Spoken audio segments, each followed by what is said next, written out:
I'm Sierra, 29, and I learned something important about love. Sometimes the man who makes you feel like yourself is the one planning to destroy you. 2 years ago, I met Gabriel in a bookstore in downtown Boston. Not some cute meet cute where we reached for the same book. No, I was the CEO of my father's tech company, wearing a power suit after a brutal board meeting. And he was the French guy in worn jeans reading poetry in the corner. He looked up, smiled, and said something in French that sounded beautiful. I had no idea what it meant, but I was hooked. Where are you watching from today? Drop your location in the comments below and hit that like and subscribe button if you've ever felt completely out of your depth in love. You'll definitely want to stick around for what happened next. Let me back up and tell you how I got here. My life before Gabriel was all spreadsheets and shareholder meetings. I inherited my father's company when I was 26, after he passed from a sudden heart attack. Everyone expected me to fail. A young woman running a tech firm? The vultures were circling. But I proved them wrong. I worked 18-hour days, learned every department, and grew the company by 40% in 3 years. Dating was a disaster. Men were either intimidated by my success or interested in my bank account. I lived in a beautiful house worth $1.5 million, but I ate takeout alone most nights. My best friend Claire kept setting me up on blind dates with corporate types who spent dinner talking about themselves. I was lonely in a way that money couldn't fix. Then came Gabriel. He was different from the start. We talked for 3 hours in that bookstore about everything except business. He told me about growing up in Lyon, about his love for literature and art. He was intelligent, thoughtful, and he didn't seem intimidated by me at all. When I told him what I did for a living, he just nodded and asked if I enjoyed it. Not how much I made or what kind of car I drove. Did I enjoy it? Our first date was a picnic in Boston Common. He brought wine, cheese, and a book of French poetry. We watched the sunset and he read to me in French, then translated. It was the most romantic thing anyone had ever done for me. I was used to expensive restaurants and men trying to impress me with their connections. Gabriel impressed me with his mind and his heart. The relationship developed naturally over the next year. He introduced me to small jazz clubs, outdoor concerts, and hidden restaurants I'd never noticed despite living in Boston my whole life. We went to museums, took walks along the Charles River, and spent lazy Sundays reading together. He accepted expensive gifts gracefully when I wanted to spoil him. A nice watch for his birthday, a leather jacket for Christmas. He never seemed offended or insecure about our financial difference. There was just one thing that concerned me: his obsession with immigration. Gabriel was in the US on a work visa, and he worried constantly about it. We couldn't go to the airport without him getting anxious. Police cars made him nervous. He checked his documentation obsessively. At first, I thought it was normal immigrant anxiety. Now, looking back, I see it differently. 8 months ago, he proposed. We were at the same spot in Boston Common where we'd had our first date. He got down on one knee with a simple but beautiful ring and said he wanted to spend his life with me. Then he added, almost as an afterthought, that marriage would also solve his immigration worries. He'd finally feel secure in this country with me by his side. I said yes. I was in love, and I told myself the immigration comment was just honesty. He was being practical. That's what I liked about him, right? He was real. The moment I accepted his proposal, an idea formed in my mind. I wanted to surprise him on our wedding day by saying my vows in French. It would be romantic, meaningful, a gesture showing how much I cared about his culture and heritage. I'd been taking basic French lessons years ago but never got far. This time would be different. I found the best private French tutors in Boston and committed to an intensive program. 6 months of study, 3 times a week, plus daily exercises and immersion apps. I told Gabriel I was taking extra business courses, which wasn't entirely untrue since I did those too. But my real focus was French. The learning process was grueling. French grammar made my head spin. The pronunciation felt impossible at first. My tongue couldn't make the right shapes for the sounds. But I was determined. I've never been someone who gives up easily. You don't become CEO at 26 by quitting when things get hard. My main tutor was Louis, an American with French parents who'd lived in Paris for 15 years. He was patient, encouraging, and had a gift for making complex concepts understandable. He worked with me on everything from basic vocabulary to cultural nuances. We practiced conversations about daily life, literature, feelings. He wanted me to really understand the language, not just memorize phrases. After 6 months of intensive study, with 2 months still to go before the wedding, I was nearly fluent. I could watch French films without subtitles, read French novels, and hold complex conversations. I was so proud of myself. Gabriel had no idea. I imagined his face when I started speaking his language at the altar. I thought it would be the perfect beginning to our marriage. 1 week before the wedding, Gabriel told me his mother was finally coming to visit. Colette lived in a small town in rural Vermont after immigrating years ago. She and Gabriel were very close, but the distance meant I'd only met her once briefly over video chat. She seemed nice enough, if a bit reserved. Gabriel was excited to have her stay with us and meet me properly before the wedding. I prepared everything for her arrival. I had the guest room cleaned, bought her favorite wine that Gabriel mentioned, and planned meals around foods he said she loved. I wanted to make a good impression. She was going to be my mother-in-law. After all, family was important to Gabriel, and I wanted her to like me. The day before our wedding, Gabriel suggested bringing his mother to my house for dinner. Just the three of us, he said. A quiet family evening before all the wedding chaos. I thought it was a lovely idea. I prepared a beautiful meal, set the table with my good china, and bought flowers for the centerpiece. They arrived at 7. Colette was an elegant woman in her 60s with Gabriel's same dark eyes. She kissed my cheeks in greeting and complimented my home in accented English. Throughout dinner, she was charming. She asked about my work, my family, my interests. She seemed genuinely interested in getting to know me. I started to relax, thinking this was going well. Then, about halfway through the meal, Colette turned to Gabriel and said something in rapid French. I kept smiling, cutting my chicken, acting like I didn't understand. But every single word hit me like a physical blow. Cette vache stupide est si naïve, she said, looking around my dining room with calculating eyes. This stupid cow is so naive. Gabriel laughed and responded in French, agreeing with her. My hands didn't shake. I kept smiling. I kept chewing. But inside, my world was ending. Colette continued speaking in French, clearly believing I couldn't understand a word. Elle sera parfaite pour toi, Gabriel. Une fois que tu auras la carte verte, tu pourras divorcer et garder une partie de sa fortune. She will be perfect for you, Gabriel. Once you get your green card, you can divorce her and keep part of her fortune. I reached for my wine glass with a steady hand and took a sip. My face showed nothing. Years of board meetings and hostile negotiations had taught me how to control my expressions. Meanwhile, my mind was racing, processing every implication of what I was hearing. Gabrielle responded enthusiastically in French. Je me suis bien débrouillée, n'est-ce pas? Elle paye pour tout, ne pose jamais de questions, et elle est tellement amoureuse qu'elle ne voit rien. I did well for myself, didn't I? She pays for everything, never asks questions, and she's so in love she sees nothing. Colette picked up her wine glass, examining the label with approval. Cette maison vaut combien? How much is this house worth? 1,5 million. Gabriel answered proudly. 1.5 million. His mother smiled. Après le divorce, tu pourras prendre au moins la moitié. Avec un bon avocat, peut-être plus. Les juges américains sont généreux avec les immigrants. After the divorce, you can take at least half. With a good lawyer, maybe more. American judges are generous with immigrants.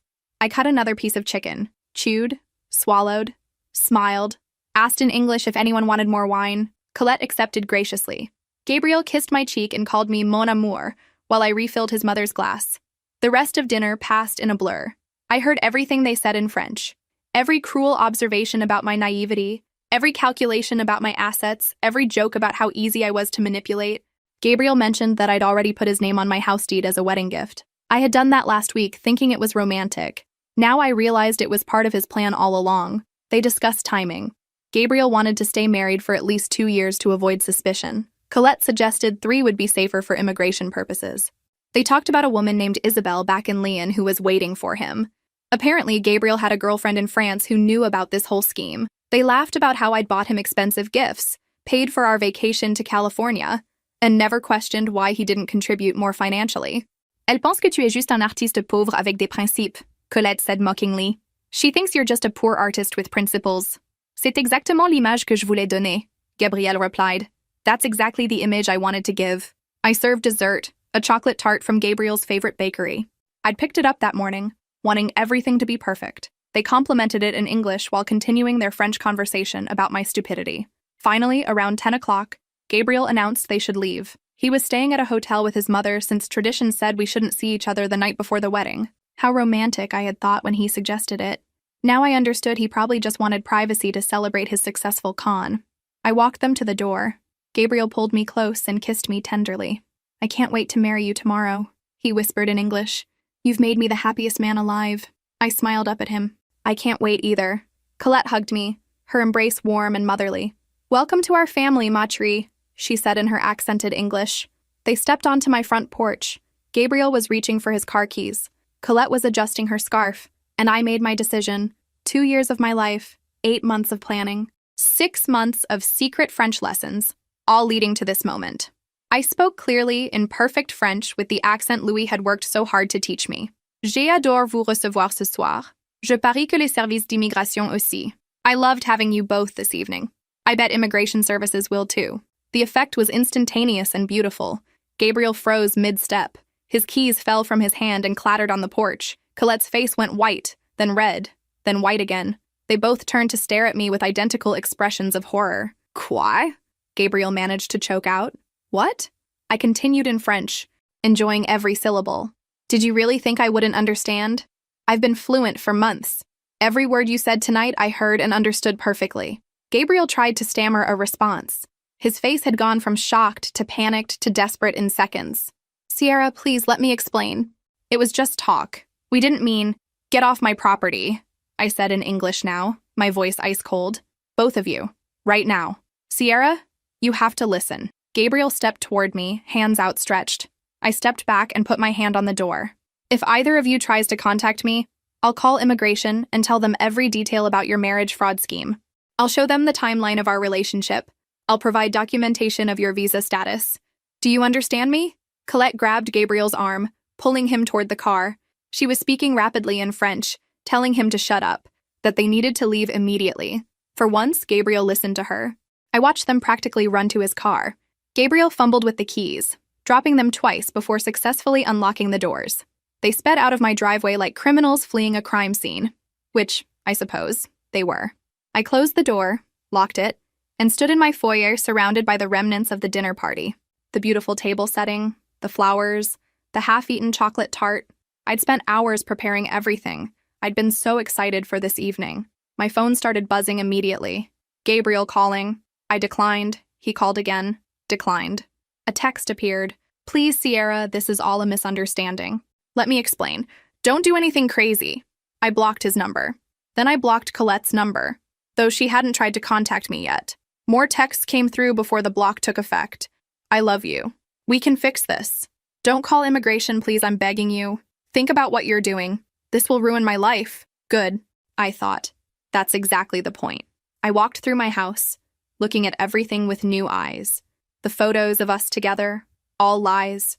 The books he'd given me, props in his performance. The corner where he'd proposed, a calculated manipulation. 2 years of my life given to a man who saw me as nothing more than a green card and a paycheck. Have you ever had the person you loved most reveal themselves as a complete stranger? I didn't sleep that night. I sat at my kitchen table with a bottle of wine and my laptop, systematically canceling a wedding that was supposed to happen in less than 24 hours. The venue, I called and explained there was an emergency. They were surprisingly understanding, probably because I'd paid in full months ago. They offered to reschedule. I said no thank you, I'd just like to cancel completely. They agreed to refund half the deposit, which was more than I expected. The caterer. Another late-night call, another fabricated emergency, another partial refund. By now, I'd perfected my story. Family emergency, can't be helped, so sorry for the inconvenience. The photographer, the florist, the band, the cake maker, the rental company. One by one, I called them all. Some were annoyed about the short notice. Most were sympathetic. A few seemed to sense there was more to the story but didn't pry. By 4 in the morning, I'd successfully dismantled an entire wedding. The guest list was more complicated. I couldn't call 80 people at 4 a.m. Instead, I composed a brief email. Due to unforeseen circumstances, the wedding of Sierra Mitchell and Gabriel Rousseau scheduled for tomorrow has been canceled. We apologize for any inconvenience. No gifts, please. I hit send and watched the message disappear into the night. Somewhere out there, my friends and family would wake up to this news. They'd be shocked, confused, worried. I'd deal with their questions later. Right now, I had more important things to do. At 5:30 a.m., I called the immigration tip line. A bored-sounding woman answered and took my information. I explained that I had reason to believe Gabriel Rousseau, a French national, had attempted to enter into a fraudulent marriage for the purpose of obtaining a green card. I provided his full name, date of birth, current address, visa information, and a detailed account of the previous night's conversation. Do you have any evidence of this scheme? The woman asked, suddenly more interested. I have text messages where he mentioned the immigration benefits of our marriage. I have witnesses who heard him discuss his visa concerns constantly. I have documentation showing the timeline of our relationship and his proposal. And I have my own testimony of the conversation I overheard in French. The woman took extensive notes. She explained that they'd open an investigation and might contact me for additional information. If Gabriel applied for any immigration benefits based on our relationship, the application would be flagged. If he tried to marry someone else quickly, that would raise red flags too. Essentially, I'd just put him on a watch list. "Thank you for reporting this," she said before we hung up. "Marriage fraud is a serious issue." I made coffee as the sun came up. My phone was buzzing constantly now. Gabriel had apparently tried calling from different numbers when he realized I'd blocked him. I blocked each new number as it appeared. He switched to emailing. The messages became increasingly desperate. "Sierra, please just talk to me. This is all a huge misunderstanding." My mother was joking, and I was playing along. "You know how French humor is. We didn't mean any of it. I love you. I've always loved you. Yes, I mentioned immigration, but that's not why I want to marry you. The green card is just a benefit, not the reason. You're making a terrible mistake. We can work through this. Every couple has problems. Don't throw away 2 years over one bad night. I'm coming to your house. We need to talk face to face. You can't just end everything like this." That last message made me call my security system company and add an alert. If Gabriel showed up, the police would be notified immediately. I wasn't taking any chances. Claire called at 7. "Sierra, what happened? I just got your email. Are you okay?" I told her everything. The French lessons, the dinner, the conversation I'd understood, the cancellation of the wedding. She listened without interrupting, which I appreciated. When I finished, there was a long silence. "Holy shit," she finally said. "Sierra, I'm so sorry. I can't even process how awful that is. Are you okay? Do you want me to come over?" "I'm okay," I said, and I actually meant it. I felt numb, yes, but also strangely calm. "I just need some time alone to process everything. If you need anything at all, call me, day or night. I mean it." We hung up, and I stared at my phone. More emails from Gabriel. I deleted them without reading. My mother called. I let it go to voicemail. She called again. I turned off my phone entirely. The next few hours were spent in a strange, productive haze. I went through every room of my house, removing traces of Gabriel. His clothes, his books, his toiletries. Everything went into boxes. I called a charity to pick them up that afternoon. His name was on my house deed, as he'd mentioned to his mother. I contacted my lawyer to start the process of removing it. "This will take a few weeks," my lawyer warned. "Since you're not married yet, it's simpler than a divorce. But there's still paperwork. Just get it done," I said, "whatever it costs."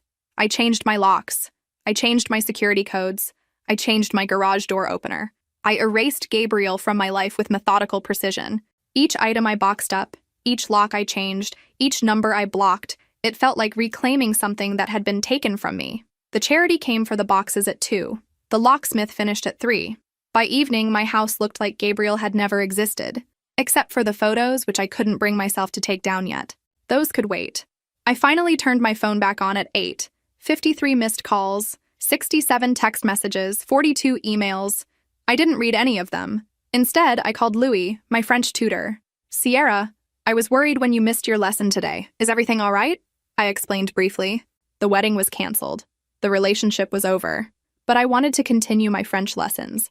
In fact, I wanted to intensify them. I'd come this far with the language, and I wasn't going to waste all that progress. "Of course," Louis said immediately. "We can absolutely continue. Actually, if you're serious about advancing your French, I have a suggestion. In 6 months, I'm leading a cultural immersion trip to France. Small group, 2 weeks, we tour Paris and the Loire Valley while practicing conversational French. It might be exactly what you need. A trip to France." The idea appealed to me in a way I didn't quite understand yet. Something to look forward to. Something to work toward that had nothing to do with Gabriel. "Tell me more," I said. The first week after canceling the wedding was brutal. Not because I missed Gabriel, which surprised me. I'd thought I'd be devastated. Instead, I was angry, furious at him for the deception, but even more furious at myself for not seeing it sooner. The signs had been there. His constant anxiety about immigration wasn't just normal concern, it was obsession. His perfect acceptance of my wealth wasn't enlightened attitude, it was calculated targeting. His romantic gestures, all the picnics and poetry, weren't genuine expressions of love. They were investments. Free ways to make me fall for him while planning to take everything I had. I threw myself into work with an intensity that worried even my most dedicated employees. I arrived at the office at 6 and stayed until 9. I restructured entire departments, launched new initiatives, and personally reviewed every major decision. My assistant started keeping a coffee pot brewing just for me. Boss, you need to take a break, she said gently after I snapped at someone during a meeting. Everyone's worried about you. I'm fine, I said automatically. You're not fine. You just canceled your wedding. It's okay to not be okay. I softened. She was right. I was pushing too hard, trying to outrun feelings I didn't want to face. I'll try to slow down, I promised, though we both knew I probably wouldn't. My French lessons became my therapy. 3 times a week, I met with Louis and practiced conversation. He never asked about the wedding or what had happened. He just taught me about subjunctive mood and regional dialects. The structure and challenge of learning gave me something to focus on besides my anger. During one lesson, about 2 weeks after the canceled wedding, Louis mentioned the France trip again. We have 8 spots and 5 are filled. If you're interested, you should decide soon. What exactly does the trip involve? I asked. We spend the first week in Paris. Museums, cafes, walking tours, all conducted in French.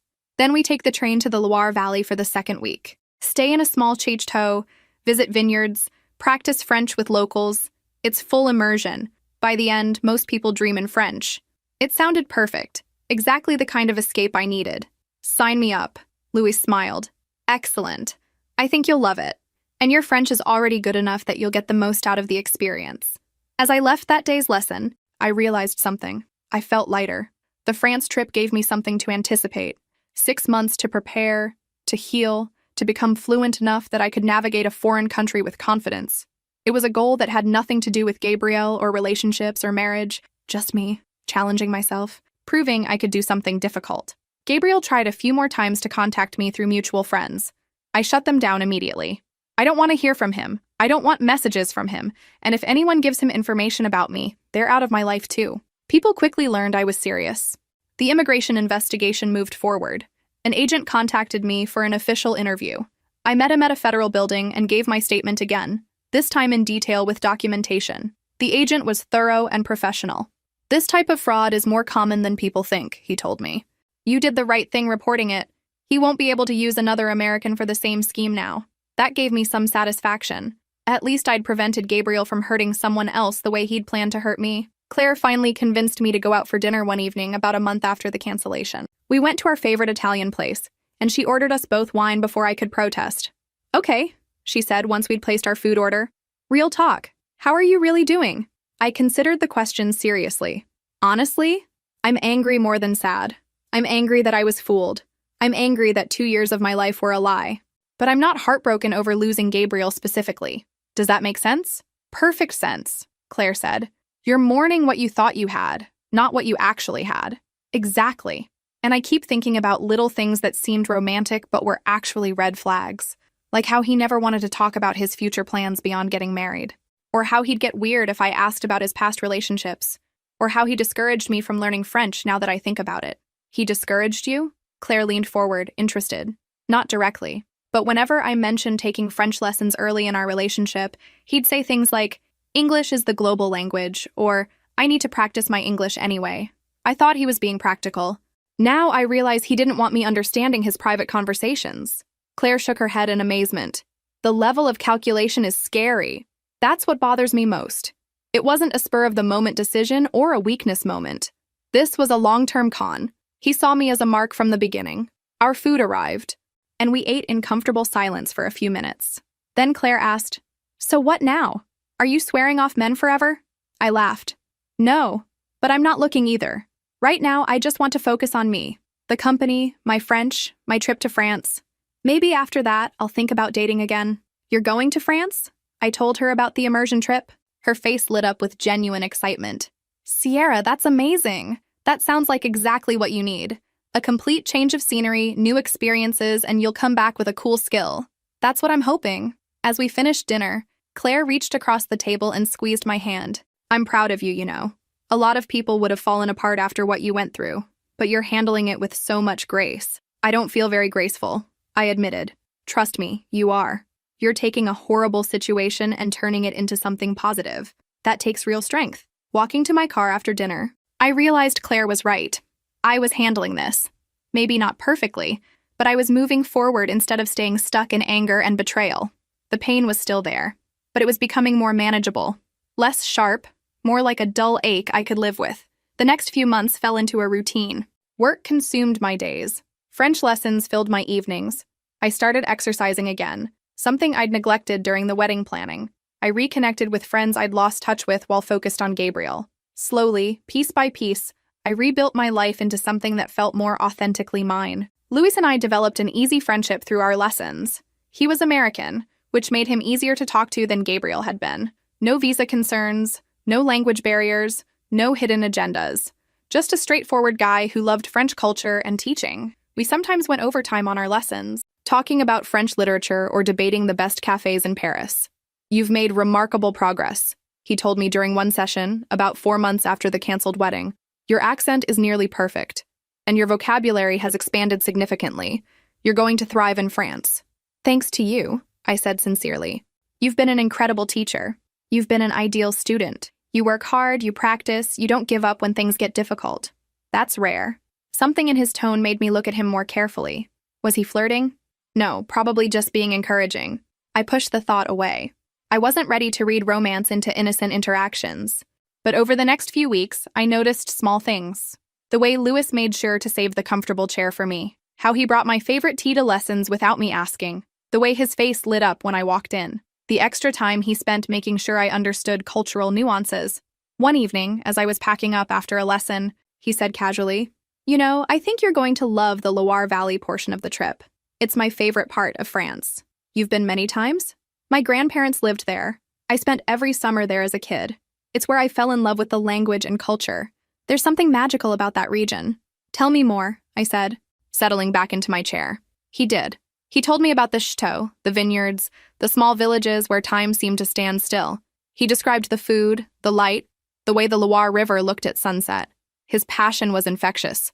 By the time he finished, I was even more excited about the trip. 2 more months, he said, checking his calendar. "You'll be there before you know it." As I drove home that night, I realized I was smiling, not because of Gabriel being gone, but because I was genuinely looking forward to something. The France trip represented a new chapter, a chance to use the French I'd learned for its original purpose, not to surprise a fiancé, but to experience a culture I'd come to love through studying its language. The 5th month after the canceled wedding brought an unexpected development. Gabriel tried one last time to contact me, but not directly. My lawyer called to inform me that Gabriel's attorney had sent a letter requesting a meeting to discuss settlement of shared assets. "What shared assets?" I asked, already knowing the answer. "He's claiming that because his name was on your house deed, albeit briefly, he's entitled to compensation for his interest in the property. It's a ridiculous claim legally, but his lawyer is trying. So he's moved from marriage fraud to extortion." "Essentially, yes, though they're framing it as a legitimate property dispute." I felt that old anger flare up again. Even now, months later, Gabriel was still trying to take from me. Tell his lawyer to go to hell. Politely, legally, but firmly. My lawyer chuckled. "I'll draft an appropriate response. Don't worry. He has no case. This is just a desperate attempt to get something out of you." The letter made me realize I hadn't fully processed my anger. I was functioning, yes. Working, learning French, making plans. But underneath, I was still furious about the betrayal. I decided to talk to someone professional about it.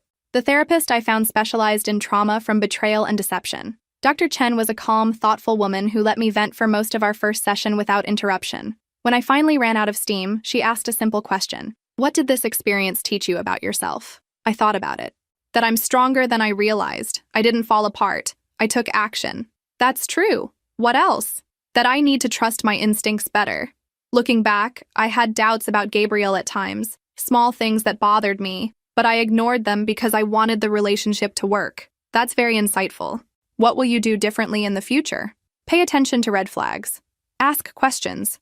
Not ignore my gut feelings just because I want something to be true.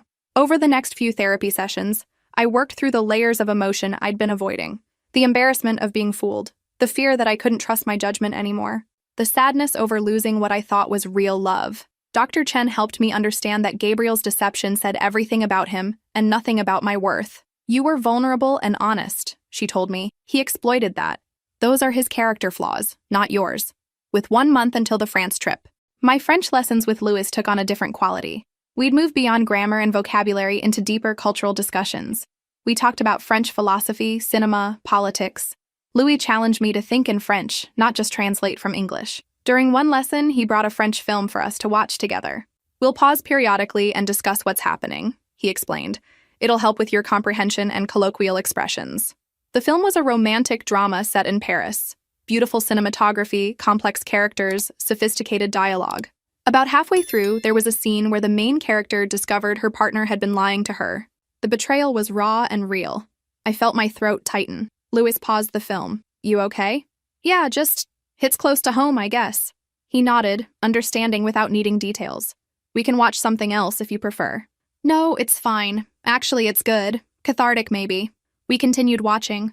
By the end, the main character had rebuilt her life and found unexpected happiness in a new direction. Not a fairy tale ending, but a real one. Growth and healing rather than revenge or despair. What did you think? Lewis asked as the credits rolled.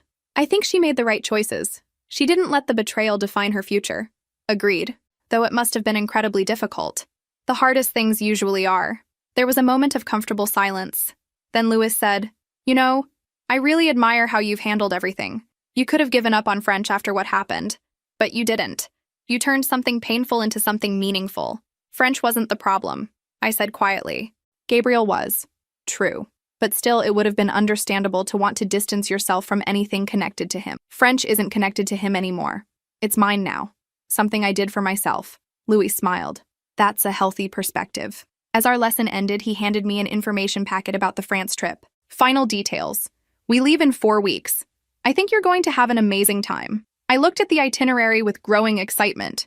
Paris museums, caf conversations, a cooking class in French, then the Loire Valley with chateau tours, wine tastings, and stays in a converted medieval manor. It looked like a dream. Thank you, I said sincerely, for everything. The lessons, the patience, the encouragement. You've been incredible. It's been my pleasure. You're one of the best students I've ever had. Walking to my car, I felt something I hadn't felt in a long time. Genuine happiness. Not the forced positivity I'd been maintaining, but real contentment. I was healing, moving forward, building something new. The last few weeks before the trip flew by in a flurry of preparation. I bought appropriate clothes, got travel insurance, made arrangements at work for my absence. My assistant was excited for me. You deserve this vacation, she said firmly. No checking emails while you're gone. We'll handle everything. Claire threw me a small going-away party. Just a few close friends, wine, and French food. Everyone toasted to new adventures and fresh starts. One friend asked if I was nervous about traveling to Gabriel's home country. France isn't his, I said simply. It's France's. And now it's mine too. The night before departure, I couldn't sleep. Not from anxiety, but excitement. I was actually doing this.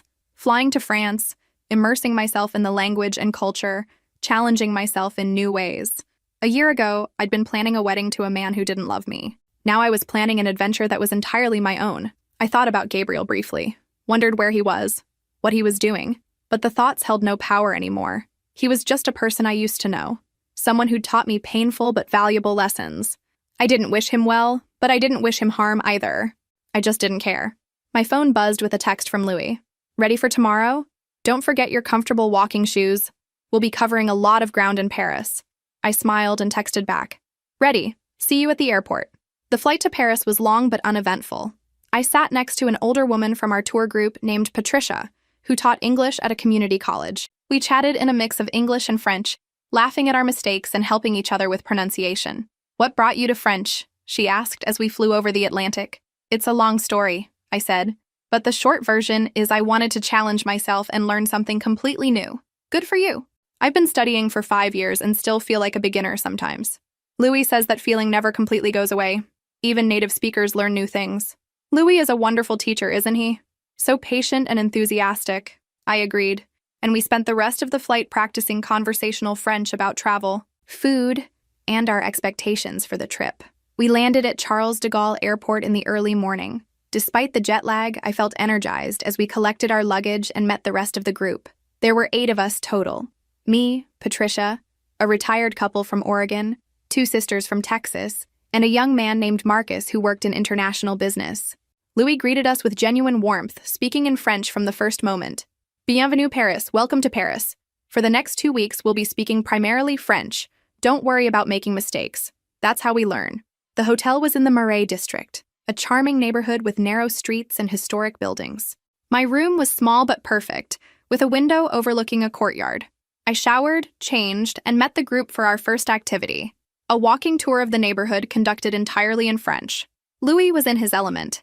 He pointed out architectural details, told stories about the area's history, and encouraged us to interact with shopkeepers and cafe owners.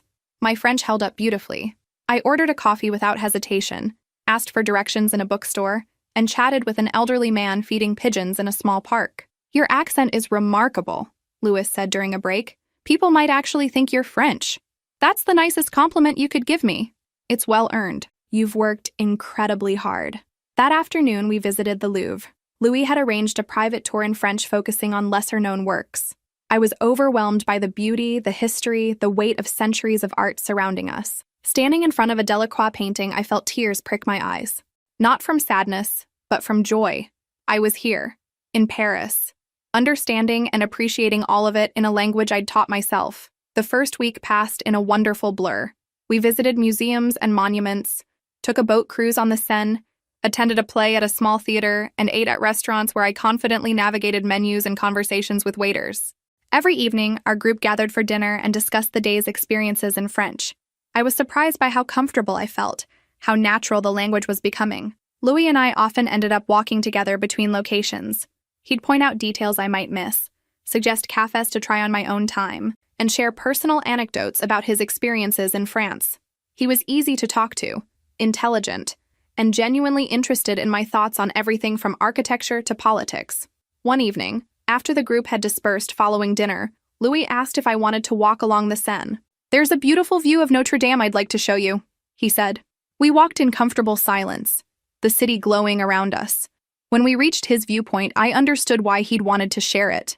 Notre Dame rose before us, illuminated and majestic despite its ongoing restoration. The river reflected the lights, creating a magical scene. "Thank you for this," I said softly. "The whole trip, but especially moments like this. I'm glad you're enjoying it. You deserve to experience Paris properly." Something in his tone made me turn to look at him. He was watching me with an expression I couldn't quite read.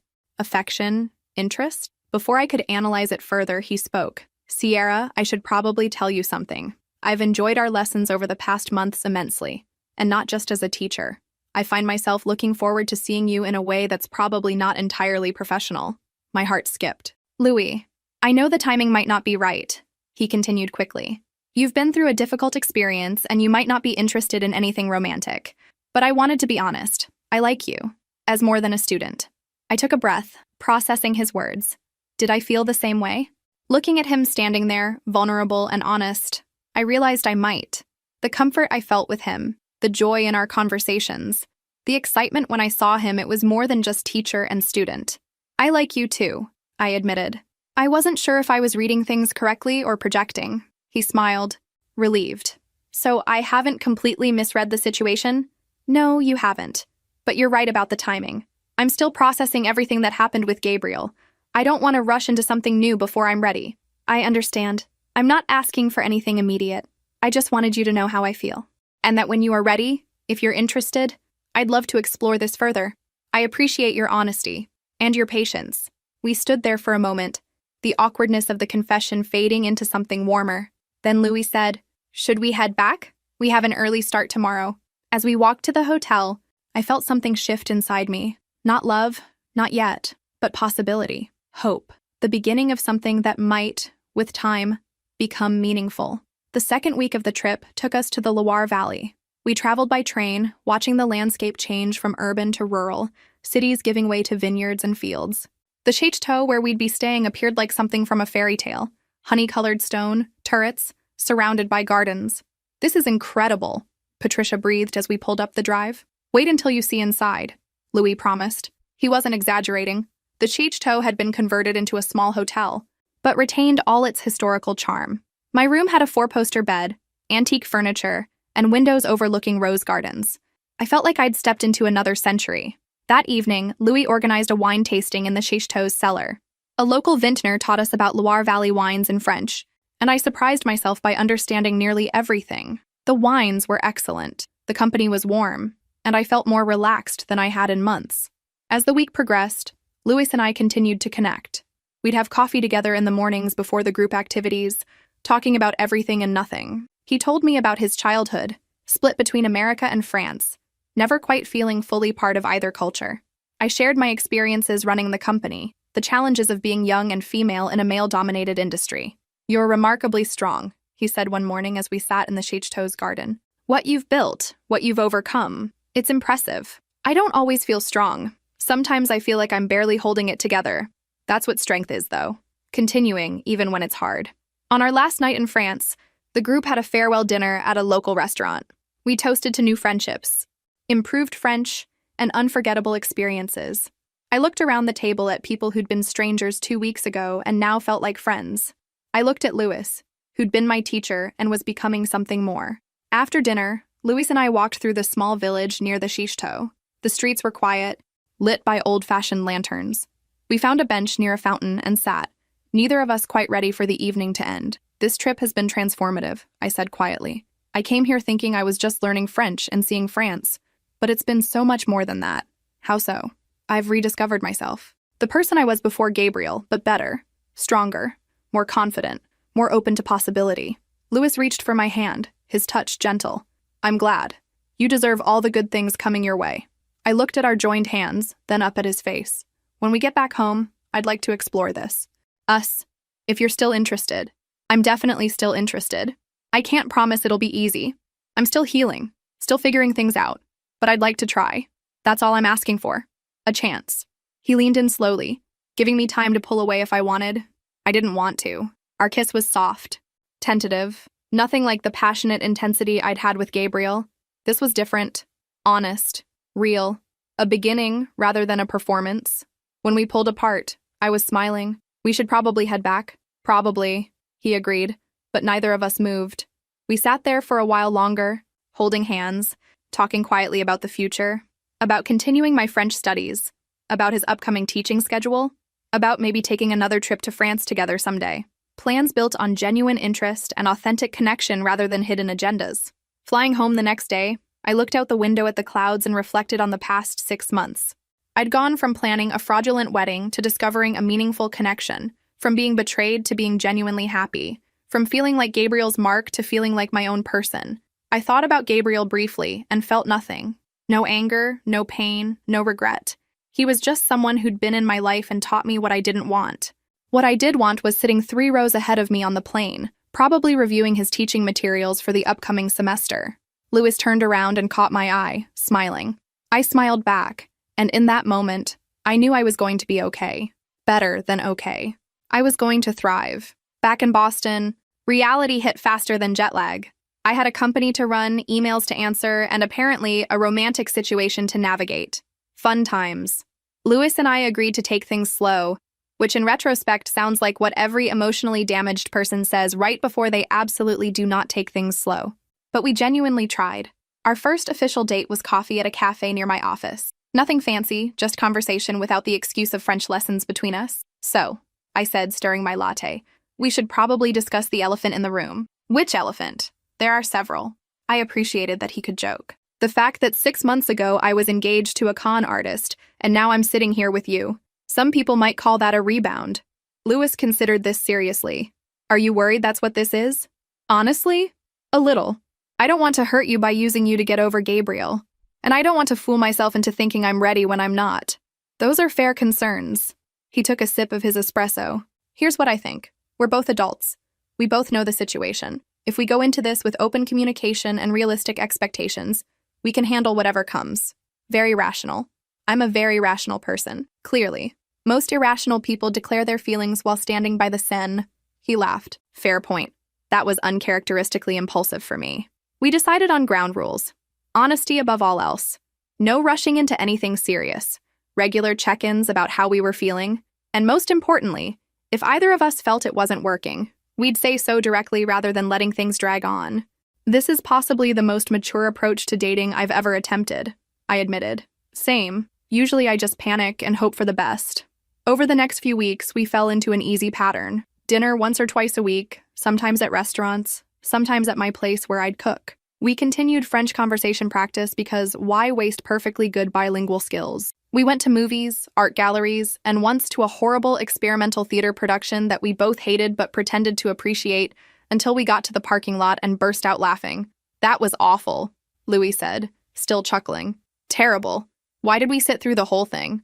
I thought you were enjoying it. I thought you were enjoying it. We laughed until we cried. And somewhere in that parking lot, I realized I was genuinely happy. Not pretending, not forcing it, just authentically enjoying myself with someone who made me laugh. Work continued to be intense. We were launching a new product line, and I was personally overseeing every detail. My assistant started calling me the hurricane because I'd sweep through departments, reorganize everything, and leave people energized but slightly dizzy. "You're in your element," Claire observed during one of our lunch dates.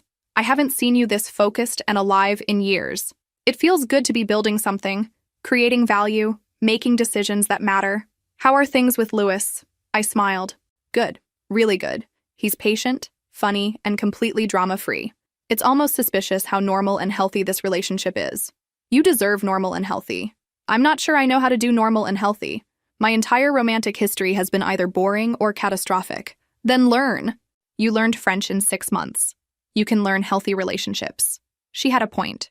I'd approached French with dedication and systematic practice. Maybe I could approach this relationship the same way. Learn the patterns, practice the skills, gradually improve. Though comparing romance to language learning probably said something about my emotional availability that Dr. Chen would want to discuss. Speaking of Dr. Chen, therapy continued to be helpful. We'd shifted from processing the Gabriel betrayal to examining my broader patterns with trust and vulnerability. "You've built impressive walls," she observed during one session. "Very effective for protecting yourself. But walls that keep pain out also keep connection out. You're going to need to risk lowering them sometimes." "With Louis?" "With anyone you want true intimacy with. Partners, friends, even family eventually." The family comment stung because I'd been avoiding thinking about them. My mother had tried calling several times after the canceled wedding. I'd sent brief texts assuring her I was fine, but hadn't actually talked to her. Eventually, she'd stopped trying. About 2 months after returning from France, Louis suggested meeting his parents. "No pressure," he said quickly. "But they're having a family dinner next weekend, and I'd love for you to come if you're comfortable." Meeting the parents. The classic relationship milestone. With Gabriel, I'd never met his father, who'd apparently died years ago, and I'd only met Colette that one disastrous time. This felt significant. "I'd like that," I said, meaning it. His parents lived in a comfortable house in the suburbs. His mother, Rebecca, taught literature at a local college. His father, James, was a retired engineer who now built furniture as a hobby. They welcomed me warmly, and I immediately felt at ease. "Louis has told us so much about you," Rebecca said, leading me to the living room. "Your dedication to learning French is impressive. Your son is an excellent teacher. He's passionate about language. Always has been." Dinner was relaxed and full of laughter. James told terrible dad jokes. Rebecca shared embarrassing stories about Louis's childhood. Louis's younger sister, Emma, grilled me about running a tech company. It was everything a family dinner should be. Warm, genuine, accepting. Driving home, Louis asked, "So what did you think?" "I think your family is wonderful. Your mom is brilliant, your dad is hilarious, and your sister is going to be a formidable lawyer someday. They loved you too. My mom texted me while you were in the bathroom. She said, and I quote, 'Don't mess this up.' I laughed. No pressure. None at all. What do you think happens when you finally meet a partner's normal, loving family after being engaged to someone whose mother literally plotted to rob you?" 3 months into dating Louis, I hit an unexpected wall. Everything was going well, which was exactly the problem. I kept waiting for the other shoe to drop, for Louis to reveal some hidden agenda or secret flaw. The fact that he seemed genuinely good made me suspicious. "I think I'm self-sabotaging," I told Dr. Chen during our session. "Tell me more." "Louis is kind, honest, supportive. We have fun together. He's introduced me to his family. Everything is healthy and normal. And I keep looking for problems that don't exist." "What kind of problems?" "I don't know. Secret gambling addiction? Second family in another state? Moderate to severe personality disorder?" I paused. "I sound insane. You sound like someone whose trust was severely violated. Your instinct is to protect yourself by assuming the worst. So how do I stop?" "You practice trusting him in small ways. Pay attention to whether his actions match his words. Notice when he's consistent and reliable. Gradually, your nervous system will understand that he's safe." I tried to follow her advice. I noticed when Louis showed up exactly when he said he would. When he listened to my work stress without trying to fix everything. When he suggested we slow down physically because he wanted to make sure I was truly ready. Small, consistent actions that proved his character. Meanwhile, work provided a welcome distraction from my emotional complications. We were preparing for a major product launch, and I'd been invited to speak at a tech conference about leadership and innovation. Public speaking wasn't my favorite, but it was part of the job. Louis helped me practice my presentation. "You're too stiff," he observed after my third run-through. "You're brilliant, but you sound like you're reading from a corporate manual." "I am reading from a corporate manual. I wrote it. Tell stories instead. Make it personal. People connect with authenticity." I revised the presentation, including anecdotes about taking over the company young, facing skepticism, and learning to trust my instincts. The conference went better than expected. People actually listened, asked thoughtful questions, and several approached me afterward to continue the conversation. One woman, probably in her 50s, shook my hand firmly. "Thank you for that. My daughter is starting her own company, and she needed to hear that it's possible, that she can do it." Moments like that reminded me why I loved my work. It wasn't just about profit margins and market share. It was about building something meaningful and maybe inspiring others along the way. That evening, Louis took me to dinner to celebrate. "You were amazing today," he said, raising his glass. "I'm proud of you." "Thanks, though I'm pretty sure I rambled during the Q&A section. You were thoughtful and engaging. Stop being so hard on yourself. It's kind of my brand at this point." He reached across the table and took my hand. "Sierra, I need to tell you something." My stomach dropped. Here it comes, I thought. The reveal, the confession, the moment everything falls apart. "I'm falling in love with you," he said simply. "I know it's only been a few months, and I'm not expecting you to say it back, but I wanted you to know." Oh, that was not what I'd expected. "Louis, you don't have to respond right now," he interrupted gently. "I just needed to be honest about how I feel." I looked at this man who'd taught me French, taken me to France, introduced me to his family, and supported my healing without asking for anything in return. Did I love him? Maybe, probably, but saying it felt terrifying in a way that had nothing to do with him and everything to do with my own fear. "Thank you for telling me," I said carefully. "I care about you deeply. I'm just not quite ready to use the L word yet. Too much baggage." "I understand, and I'll wait." The fact that he could say that and mean it made me care about him even more. Gabriel would have pushed, manipulated, or used my hesitation against me. Louis just accepted where I was and chose to stay anyway. A week later, Claire invited me to her engagement party. She'd been dating Marcus for 2 years, and I was genuinely happy for them. The party was at a nice restaurant, filled with their friends and family. I brought Louis as my +1, and he charmed everyone he met. "Your boyfriend is delightful," Claire said, pulling me aside. "Hold on to this one. That's the plan. Are you happy?" I considered the question. Yes, cautiously, guardedly, but genuinely happy. That's progress. The party was winding down when I saw him, Gabriel, standing near the bar, apparently friends with someone in Marcus's family. Our eyes met across the room, and for a moment I froze. He looked different. Older, tired, less confident. He was alone, no date beside him. As I watched, he downed his drink quickly and ordered another. He looked, frankly, like garbage. And wow, did that feel good to observe. "Is that him?" Louis asked quietly, following my gaze. "Yes. Do you want to leave?" "No." I straightened my shoulders. "I have as much right to be here as he does. More, actually, since these are my friends." Gabriel noticed us watching and started walking over. Oh, good, I thought. A confrontation at my best friend's engagement party. Exactly what I wanted. "Sierra," he said, stopping a few feet away. "I didn't expect to see you here." Funny, I could say the same. My voice was cool, detached. "Are you friends with Marcus?" "His cousin. We met at a soccer league." Awkward silence. Louis stood close beside me, supportive but not possessive. Gabriel's eyes flicked between us, clearly trying to figure out our relationship. "You look well," Gabriel finally said. "I am well." I tried to reach out, to apologize, but you blocked me everywhere. "Yes, I did, because I didn't want to hear from you." He flinched. "I know I messed up. What my mother and I said that night, it wasn't... we were just talking. We didn't mean it the way it sounded." "You absolutely meant it exactly the way it sounded. Don't insult my intelligence by pretending otherwise." "Sierra, please. I really did care about you. The immigration thing was just a bonus, not the whole reason." I actually laughed. I couldn't help it. "Gabriel, you literally called me a stupid cow. Your mother described me as naive and gullible. You planned our divorce before our wedding, and now you want me to believe you cared? I made mistakes. You made choices. Calculated, deliberate choices. There's a difference." Louis spoke for the first time. "I think Sierra has made her feelings clear. Maybe you should move along." Gabriel looked at Louis with obvious dislike. "And you are?" "Someone who actually respects her." The simple statement hit harder than any dramatic declaration could have. Gabriel's face reddened, but he had no comeback. After a tense moment, he walked away, returning to the bar and his solitary drinking. "You okay?" Louis asked. "Yeah. Actually, I feel great." And I did.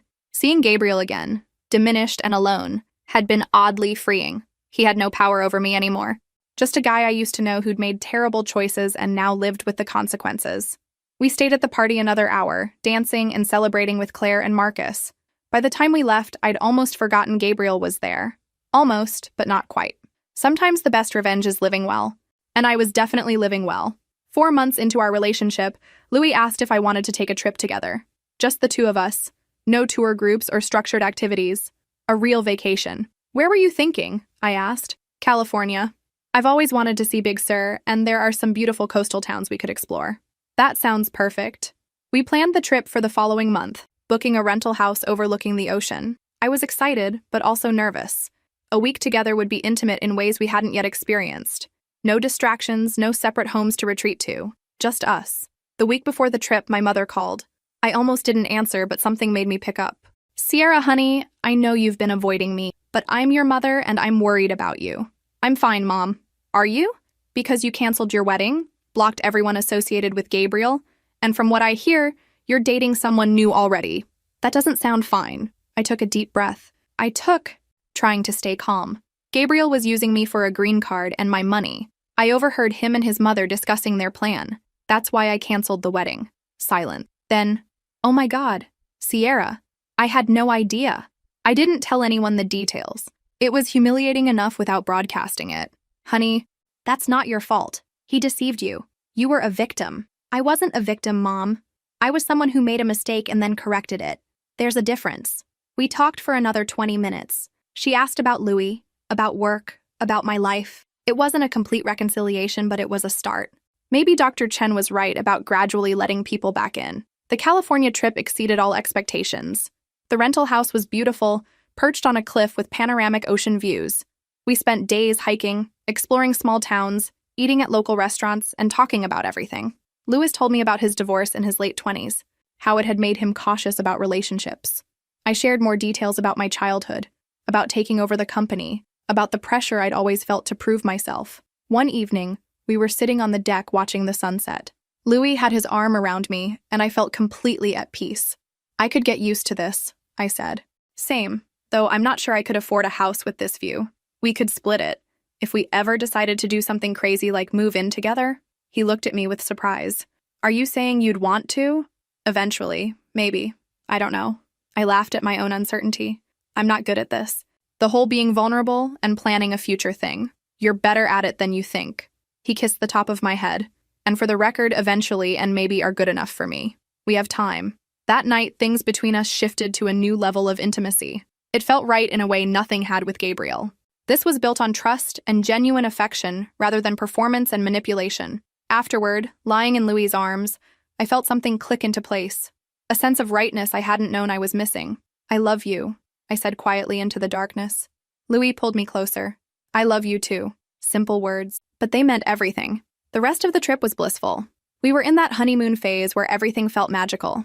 But even the difficult moments, like when we got lost hiking and I got cranky from hunger, felt manageable because we could laugh about them later. Flying home, I realized I'd reached a milestone I hadn't been sure was possible. I trusted Louis completely. Not blindly, not naively, but with clear eyes and an open heart. He'd proven himself through hundreds of small, consistent actions, and I'd learned to accept that proof rather than constantly looking for evidence of betrayal. Back in Boston, we fell into a routine that felt like a real relationship. He stayed at my place several nights a week. We grocery shopped together, cooked together, fell asleep watching movies together. We met each other's friends. We made plans for holidays and future trips. It was domestic and ordinary and absolutely wonderful. 6 months after we started dating, Louis's lease was up on his apartment. "I could renew," he said casually over breakfast, "or I could not renew." I looked at him across my kitchen table. This man who'd become essential to my daily happiness. "What would you do if you didn't renew?" "I was hoping I could move in here with you if you're ready." Was I ready? A year ago, I'd been planning to marry a con artist. 6 months ago, I'd been healing from that betrayal. Now I was being offered something real with someone genuine. It should have terrified me. Instead, it felt exactly right. "I'm ready," I said. Louis moved in 3 weeks later. We created space for his things, rearranged furniture, and figured out how to navigate sharing a bathroom. There were adjustments, certainly. He was messier than me. I was more particular about kitchen organization, but we worked through each small conflict with communication and compromise. Claire was thrilled. "You're practically glowing," she said during one of our lunches. "This is what healthy relationships look like." It's weird. I keep expecting something to go wrong. Maybe nothing will go wrong. Maybe you just found a good one. Maybe. I smiled. Yeah, maybe I did. Work continued to thrive. The product launch had been successful and we were expanding into new markets. I hired 2 excellent managers to oversee operations, which freed me up to focus on big picture strategy. For the first time, I felt like I had balance between my career and personal life. One evening, about 7 months into living together, Louis and I were cooking dinner when he said, "I have something to tell you." Those words still triggered my anxiety, and he must have seen it on my face because he quickly added, "It's good news, I promise." "Okay, what is it?" "I've been offered a position developing a new French curriculum for a private school. It's a significant step up, better pay, and it would involve some travel to France for research and teacher training." "Louis, that's amazing. Congratulations." "The thing is, the travel would be several weeks at a time. I wanted to make sure you'd be okay with that before I accepted." I thought about it. A year ago, the idea of my partner traveling without me would have triggered all my abandonment issues. Now, I felt confident enough in our relationship to handle his absence. "I think it's a great opportunity. You should absolutely take it." "You're sure?" "Completely sure. We'll make it work." He pulled me into a hug. "Thank you for understanding, and for supporting my career the way I try to support yours." That was the thing about healthy relationships I was learning. They were built on mutual support and trust, not control and manipulation. Gabriel had needed me dependent and unquestioning. Louis wanted me strong and independent. The difference was everything. 1 year after canceling my wedding to Gabriel, I threw myself a party. Not a pity party, an actual celebration. Claire helped me organize it, and we invited all the friends who'd supported me through the aftermath. "What are we celebrating?" someone asked as we raised glasses. "Survival, growth, and really good life choices," I answered. Everyone laughed and toasted. Louis stood beside me, his arm around my waist, and I felt genuinely grateful for how far I'd come. From devastated and betrayed to happy and whole. It had been a hell of a journey. Later that evening, after everyone had left, Louis and I sat on my deck with wine and looked at the stars. "Can I ask you something?" Louis said. "Always. Do you ever regret it?" The whole situation with Gabriel, I mean. If it hadn't happened, we might never have met. I considered this. I regret the pain and the time wasted, but I don't regret the lessons I learned, and I definitely don't regret ending up here, with you. Good answer. What about you? Any regrets about getting involved with someone who came with so much baggage? None. Your baggage made you who you are. I love who you are. We sat in comfortable silence for a while. Then Louis said, "I have something for you. An early anniversary gift." He handed me an envelope. Inside was a brochure for an advanced French immersion program in Provence. 6 weeks, intensive study, intensive, for people already fluent who wanted to reach native-level proficiency. "I know it's a big commitment," Louis said, "but you're already so good, and I think you'd love it. Plus, I'd be there for the last 2 weeks. My school training overlaps with your program." I looked at the brochure, then at Louis. Then, 6 weeks in Provence. Continuing the journey I'd started with such different intentions, completing something that had begun as a surprise for a man who didn't deserve it, and transforming it into something purely mine. "I love it," I said. "I'm absolutely doing this." We spent the next few weeks planning. I arranged coverage at work, delegating responsibilities to my capable team. I renewed my passport, bought appropriate clothes, and contacted the program to enroll. The more I planned, the more excited I became. 2 weeks before my departure, something unexpected happened. Gabriel reached out through LinkedIn, of all places. A professional message requesting to connect. I showed Louis. "What do you think he wants?" Louis asked. "No idea, and I don't particularly care." I declined the request without responding, but Gabriel didn't give up. A few days later, he sent me an email through my company website. It was long, rambling, and full of apologies. He claimed he'd been in therapy, working on himself, understanding his mistakes. He said he'd never forgiven himself for what he'd done. He asked if we could talk just once for closure. I read it twice, trying to figure out his angle. With Gabriel, there was always an angle. "What are you going to do?" Louis asked after I showed him the email. "I'm going to ignore it. I don't owe him closure or forgiveness or anything else." Fair enough. But the email bothered me more than I wanted to admit. Not because I had any residual feelings for Gabriel, but because it reminded me how thoroughly he'd deceived me. How I'd loved someone who'd never really existed. That version of Gabriel, the charming book-loving romantic, had been a character he'd played. Dr. Chen helped me process these feelings in our next session. Closure is something you give yourself, she said. You don't need his participation. I know, but part of me wants to respond, to tell him exactly how much damage he caused and how little I care about his redemption arc. Would that actually make you feel better? I thought about it. Probably not. It would just give him more of my energy and time, neither of which he deserves. Then you have your answer. I deleted the email without responding. If Gabriel wanted closure, he could find it in therapy. I'd already moved on. The week before leaving for Provence, I had lunch with my mother. We'd been gradually rebuilding our relationship, and while it wasn't perfect, it was better than it had been. I'm proud of you, she said over salad. How you handled everything with Gabriel, how you've built your career, how happy you seem now. Thanks, Mom. This Louis seems good for you. When do I get to meet him properly? How about dinner next week before I leave? You can interrogate him to your heart's content, she laughed. I promise to be on my best behavior. The dinner went well. Louis charmed my mother effortlessly, answering her questions about his work, his family, and his intentions toward me without seeming defensive or irritated. By the end of the evening, my mother pulled me aside and said, "This one's a keeper." I know. Don't let him go. I don't plan to. Flying to Provence felt like completing a circle. I'd studied French to surprise a man who'd planned to betray me. Now I was using that same language to enrich my own life, independent of any relationship. The journey had transformed from an act of love into an act of self-development. The program was intense and wonderful. I was surrounded by people who shared my passion for the language and culture. We spent mornings in rigorous classes, afternoons practicing with native speakers, and evenings exploring the region. My French improved dramatically, picking up nuances and idioms I'd missed before. Louis arrived for the last 2 weeks, and we traveled together on weekends while I continued my studies during the week. We visited lavender fields, Roman ruins, and tiny villages where time seemed to have stopped. We ate incredible food, drank local wine, and fell even more in love. One evening, we were having dinner at an outdoor restaurant in a hilltop village.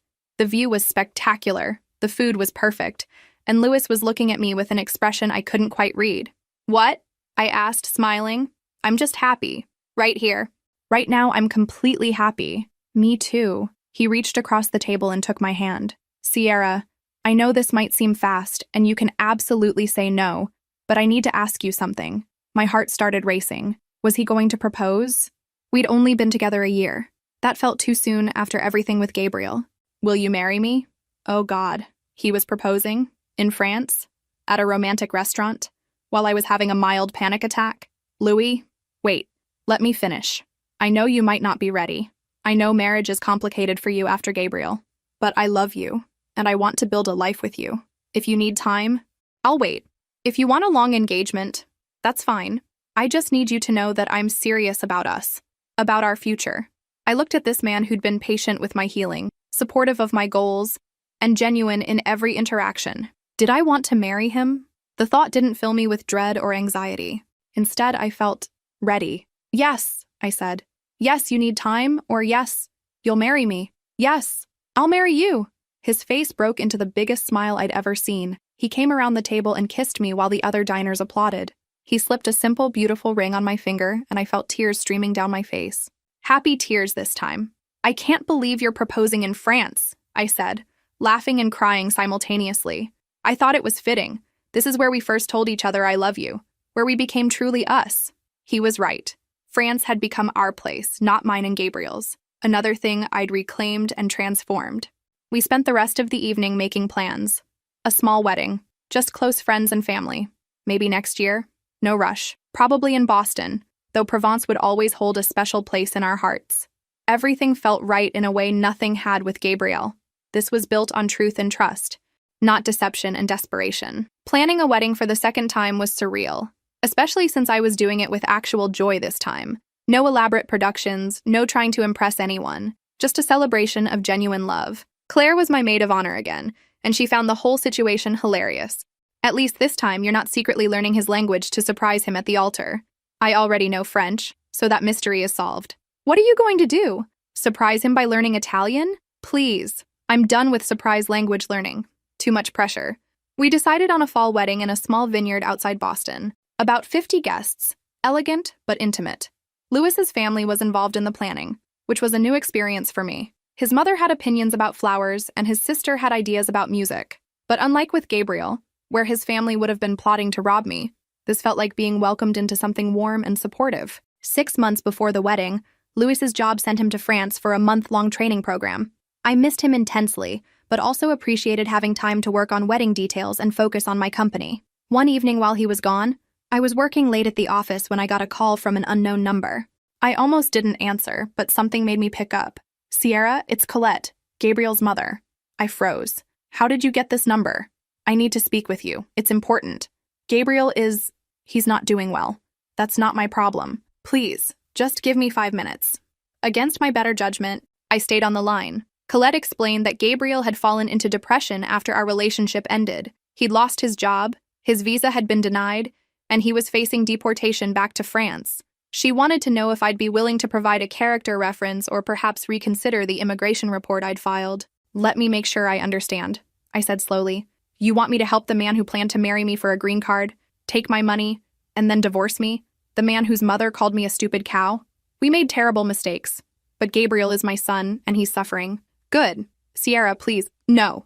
Whatever happens to Gabriel is a direct consequence of his choices. He used me. He lied to me. He was going to ruin my life for his convenience. I reported him to immigration because what he did was illegal and wrong. I'm not going to undo that because he's finally facing accountability. I'm begging you. You should have thought about this before you sat in my dining room and plotted against me. Now, I'm going to hang up, and I never want to hear from you or Gabriel again. Are we clear?" I didn't wait for her answer. I hung up and immediately blocked the number. My hands were shaking, not from guilt or regret, but from anger that they still thought they could manipulate me. That Colette believed I'd be soft enough, sympathetic enough, to help them after everything they'd done. I called Louis in France and told him what happened. "How are you feeling?" he asked. "Angry, but also kind of satisfied? They're finally experiencing consequences for their actions. Gabriel used me as a means to an end, and now he doesn't get that end. It's justice. You don't owe them anything. You know that, right?" "I do. Doesn't stop them from trying to make me feel like I do. That's their problem, not yours." After we hung up, I sat in my office for a while, processing the conversation. Part of me wondered if I was being too harsh, if I should show mercy or compassion. But then I remembered that night, listening to Gabriel and his mother laugh about how naive I was, how easy I was to fool, how much money they'd be able to take from me. No, I didn't owe them mercy. They'd shown me none. The incident reminded me why I'd ended up with Louis. He was the opposite of Gabriel in every way. Where Gabriel had been calculating, Louis was genuine. Where Gabriel had used romance as a weapon, Louis treated it as a gift.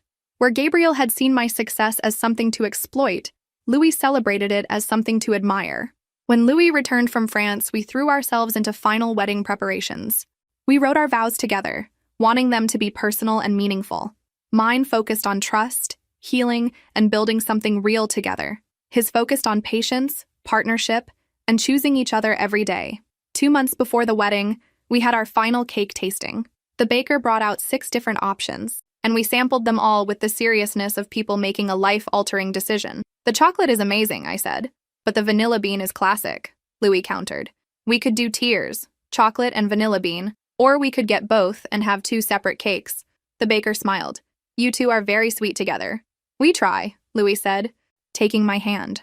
Looking at him across the table, covered in cake crumbs and frosting, I felt a wave of gratitude. This was what partnership was supposed to look like. Easy, fun, built on mutual respect and genuine affection, not games or manipulation or hidden agendas. The week before the wedding, Claire hosted my bachelorette party. Just a small group of close friends, wine tasting, and dinner. No drama, no chaos, just celebration. "How are you feeling?" Claire asked as we shared a bottle of excellent Pinot Noir. "Excited, nervous, happy, all of it." "No cold feet?" "Not even a little. This feels completely different from last time." With Gabriel, I was trying to convince myself it was right. With Louis, I just know it is. "I'm so happy for you. You deserve this." Later that night, slightly tipsy on good wine, I checked my phone and found a long text from my mother. She'd written about watching me grow, about being proud of the woman I'd become, about how she knew Louis was the right person for me. It was uncharacteristically emotional for her, and it made me cry happy tears. "You okay?" one of my friends asked, seeing my tears. "Yeah, just really, really okay." My wedding day dawned clear and beautiful. I woke up early in the bridal suite at the vineyard, surrounded by Claire and my bridesmaids. No panic, no dread, just pure excitement. "You're glowing," Claire said as she helped me into my dress. It was simple and elegant, nothing like the elaborate gown I'd chosen for Gabriel. This dress felt like me. Sophisticated but not showy, beautiful but not trying too hard. My mother arrived with the photographer. She took one look at me and started crying. "You're stunning, honey." "Thanks, Mom. Please don't make me cry and ruin my makeup." No promises. The ceremony was held in the vineyard's garden, with rows of grapevines providing a stunning backdrop. As I walked down the aisle, I saw Louis waiting for me. He was wearing a perfectly tailored suit, and his eyes were shining with emotion. His family was there. My family was there, and all our friends who'd supported us were watching with genuine happiness. This, I thought, is what it's supposed to feel like.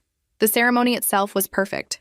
Our officiant spoke about love as a choice you make every day, about building trust through consistency, about partnership as two people helping each other become their best selves. When it was time for vows, Louis went first. "Sierra, a year and a half ago, I met a woman who was brilliant, driven, and deeply hurt. I watched you heal and grow and become even more remarkable. Today, I promise to keep choosing you, in easy times and difficult ones. When you're confident and when you doubt yourself, I promise to support your dreams, challenge your ideas, and love you exactly as you are. You are my partner, my best friend, and the love of my life." I was definitely crying now, but I managed to get through my own vows. "Louis, you taught me more than just French. You taught me what real love looks like. Patient, honest, and supportive. You never tried to change me or use me or make me smaller. You just loved me. Today, I promise to keep trusting you, even when it's scary, to keep choosing us, even when it's hard, to be your partner in all things. Thank you for waiting while I healed. Thank you for making me laugh. Thank you for being exactly who you are." When the officiant pronounced us married, Louis kissed me and everyone applauded. We walked back down the aisle together, husband and wife, and I felt a sense of rightness I'd never experienced before. The reception was joyful and relaxed. Great food, excellent wine from the vineyard, and a live band that played everything from jazz to classic rock. Louis and I danced our first dance to a song we discovered together in France, and I rested my head on his shoulder, feeling completely at peace. During dinner, my mother gave a toast that surprised me. When Sierra canceled her first wedding, I didn't understand. I thought she was making a mistake, throwing away something good. Now I realized she was protecting herself and making space for something better. "Sierra, you've always been stronger and wiser than I gave you credit for. Louis, welcome to our family. Take care of my daughter." Louis's father toasted next. "To Sierra and Louis, may your marriage be filled with laughter, adventure, and a lifetime of love, and may you never stop teaching each other new things." Claire's toast was characteristically funny. "I've known Sierra since college, and I've never seen her this happy. Louis, whatever you're doing, keep doing it. Also, thank you for learning French, because now when Sierra and I travel to France, she can translate for me and I can pretend to be sophisticated." Everyone laughed, and Louis squeezed my hand under the table. As the evening progressed, I found myself looking around the room with genuine gratitude. These people had supported me through my worst moments and celebrated with me at my best. This wedding wasn't about impressing anyone or proving anything. It was just about love. Late in the evening, Louis and I snuck away from the reception for a private moment. We walked through the vineyard, still in our wedding clothes, holding hands. "How are you feeling, Mrs. Anderson?" Louis asked. "Perfectly happy, Mr. Anderson. No regrets about the big dramatic wedding we didn't have?" "Not even a little. This was perfect because it was real." We stood there among the grapevines, watching the sunset over the hills. I thought about where I'd been a year and a half ago. Devastated, betrayed, planning to cancel a wedding to a man who'd never loved me. Now I was married to someone who knew all my flaws and loved me anyway. "What are you thinking?" Louis asked. "That I'm grateful. For everything, even the painful parts. Because they led me here. To a vineyard in Massachusetts? To you, smartass." He laughed and pulled me close. "I love you, Sierra. I love you too." In French and English and every other language. We headed back to the reception, where our friends were waiting to continue celebrating. As we danced and laughed and toasted to the future, I realized something important. I'd started learning French to surprise a man who didn't deserve it. But in the process, I'd surprised myself. I'd discovered strength I didn't know I had. I'd built a life I was proud of, and I'd found love that was real. Sometimes the best revenge is building something beautiful from the ashes of betrayal. Sometimes healing looks like moving forward instead of looking back. And sometimes the person you were trying to become for someone else turns out to be exactly who you needed to be for yourself. 3 months after the wedding, Louis and I were having coffee at our favorite cafe when I got an email notification. It was from a women's magazine asking if I'd be interested in writing an article about my experience with relationship fraud and recovery. Apparently, my story had gotten around somehow, and they thought it could help others. "What do you think?" I asked Lewis, showing him the email. "I think you should do it. Your story is powerful. If it helps even one person avoid what you went through, it's worth it." I wrote the article over the following weeks. It was honest and raw, detailing the betrayal, the recovery, and the lessons I'd learned. I talked about red flags I'd ignored, about the importance of trusting your instincts, and about how healing isn't linear but is always possible.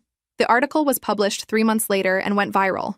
I received hundreds of emails from people sharing their own stories of betrayal and thanking me for speaking out. Several women told me they'd ended relationships after reading it, recognizing similar patterns in their own partners. A few men thanked me for highlighting the importance of genuine partnership. One email stood out. It was from a woman named Jennifer who'd been in a similar situation with her fiancé. She'd learned a language to surprise him and overheard him admitting the relationship was fake. My article had helped her realize she wasn't alone and gave her courage to leave. "You saved me years of pain," she wrote. "Thank you for sharing your story." I showed the email to Lewis, feeling emotional. "This is why I wrote it. To help people like her." "You're amazing," he said simply. Life settled into a comfortable rhythm. Work continued to thrive. Lewis's career advanced, and our marriage grew stronger every day. We took trips to France regularly, visiting the places that had become meaningful to us. Each time, my French improved a little more, and I fell a little more in love with the culture.